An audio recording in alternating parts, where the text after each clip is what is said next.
দেখুন, আপনারা জানেন যে সকাল থেকেই আগামীকাল থেকে 21শে জুলাইয়ের জন্য তৃণমূল সমর্থক, তৃণমূল যে ভাবাবেগ, যারা তৃণমূলকে সত্যি করে ভালোবাসে তারা কলকাতা যাওয়ার উদ্দেশ্যে সবাই রওনা দিয়েছে।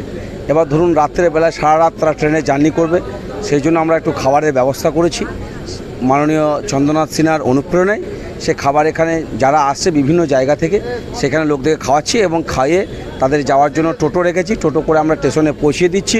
রূপপুর গ্রাম পঞ্চায়েতের এখানে অনেক হিউজ পরিমাণ সমর্থকরা আসছে এবং 1 নম্বর ওয়ার্ড থেকেও আসছে এবং পার্শ্ববর্তী পঞ্চায়েত যেমন রায়পুর, সুপুর, সাত্তর সেখান থেকেও লোকজনরা আসছে এবং সিউড়ি থেকেও কিছু লোকজন এখানে আসছে তাদেরকে খাওয়া দাওয়া করাচ্ছি এবং তাদের এখান থেকে যাওয়ার জন্য আমরা টোটোর ব্যবস্থা রেখেছি। যদি কোনো কেউ নিজের বাইক নিয়ে এসছে সে বাইকগুলো রাখার ব্যবস্থা আমরা করে দিচ্ছি, করে দিয়ে আমরা স্টেশনে দিয়ে এসে তাদেরকে ট্রেনে চাপিয়ে দেবো কলকাতার উদ্দেশ্যে, যাতে আগামী 26-এর ইলেকশন আমরা বিরোধীদেরকে বুঝিয়ে দিতে চাই যে এই বোলপুরের মাটি চন্দ্রনাথ সিনহার মাটি, এই বীরভূমের মাটি চন্দ্রনাথ সিনহার মাটি, সেটা আমরা বিরোধীকে অক্ষরে অক্ষরে বুঝিয়ে দিতে চাই। আজকে আমরা এখানে 1000 লোকের খাবার আয়োজন করেছি চন্দ্রনাথ সিনহার নেতৃত্বে।